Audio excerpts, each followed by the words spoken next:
হুকুমটাই বড়, সুতরাং মার ডাকে সাড়া দেয় নাই। চতুর্থ দিন আল্লাহর নবীর সাহাবী জুরাইজ যখন চতুর্থ দিনেও মায়ের ডাকে সাড়া দিল না, তখন জুরাইজের মা দুখানা হাত আসমানের দিকে উঠাই আল্লাহর দরবারে আবেদন করলেন, মালিক, যে জুরাইজ আপনার ওলি হতে পারে, আপনার বড় আবেদ হতে পারে, কিন্তু আমি মা আমার কথায় যে গুরুত্ব দিল না, ও মালিক, আমি জুরাইজের মা হয়ে আল্লাহ আপনার দরবারে আমি আবেদন জানাই, ওই জুরাইজকে বেঈমান আর জিনাকারিনী মহিলার অপবাদ না দিয়ে যে যেন তাকে মৃত্যু দেন না। সম্মানিত উপস্থিতি, মুসল্লিয়ান কিরাম, হাত তুলে দোয়া করলেন না হাত ছেড়ে? কথা বুঝেন নাই? হাত তুলে না হাত নিচে নামে? হাত তুলে। এই জন্য হাত তোলার একটি বিশেষ বৈশিষ্ট্য রয়েছে, বিশেষ গুরুত্ব রয়েছে।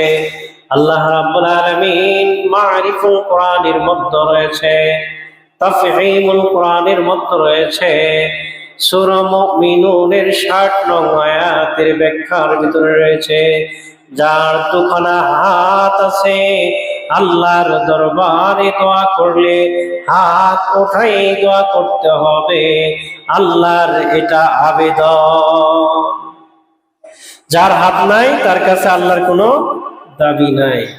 তাহলে দোয়া করার প্রথম সিস্টেম হচ্ছে হাত উঠাইয়ে দোয়া করা।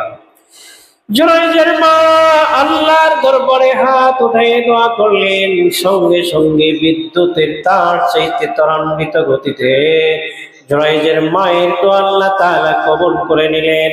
জুরাইজ একটি খানকা ঘরে ইবাদত বন্দেগী করে, ওই খানকা ঘরের পাশে একটি রাখাল, ছাগলের রাখাল বসবাস করে। এই রাখাল দেখে জুরাইজ বড় বুজুর্গ, এলাকার মানুষ তাকে অনেক সম্মান শ্রদ্ধা করে, অনেক সম্মান ইজ্জত করে। আর জুরাইজ বড় আল্লাহর ওলি। এই সুবর্ণ সুযোগে ওই ছাগলের রাখালটি ওই এলাকার মধ্যকার একটি যুবতী নারী তার সঙ্গে জিনা করেছে। বলেন নাউজুবিল্লাহ। জিনা করেছে যখন, তখনই তার পেটে বাচ্চা কনসেপ্ট করেছে। দিন দিন তার পেটটা ভারী হতে চলছে। লোকজন বলা বলি করা শুরু করলো, আহারে, এই মেয়েটার তো বিয়ে হয় নাই, কিন্তু তার গর্ভে বোঝা যায় সন্তান। সমাজের লোক এক পর্যায়ে তাকে ধরে বসলো, ও মেয়ে, তোমার তো বিয়ে শাদী হয় নাই, দেখতেছি তোমার গর্ভে সন্তান, কে এই সন্তানের বাবা, কে তোমার এই ইজ্জত আব্রু নষ্ট করলো? মেয়েটি দৌড়ে চলে গেল ওই রাখালের কাছে, যেই রাখালের সঙ্গে দৈহিক সম্পর্ক গড়ে ওঠে, জিনা করে বাচ্চার কনসেপ্ট করেছে। ওই রাখালের কাছে চলে যাওয়ার পরে রাখালকে বলতেছে, ও রাখাল, তোমার সঙ্গে তো একমাত্র জিনা করার কারণে আমি গর্ভধারিণী হয়েছি। এখন সমাজের মুখে আমি কিভাবে মুখ দেখাবো?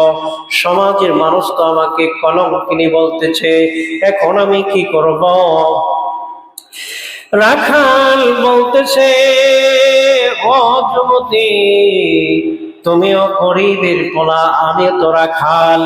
এই কথা যদি জানাজানি হয় আমি রাখালের মাধ্যম দিয়ে তুমি গর্ভবতী হয়েছ, তাহলে তুমি যে যুবতী, তুমিও গুনাহগার, আমিও গুনাহগার। আমাকে এবং তোমাকে মানুষ সমাজ ছাড়া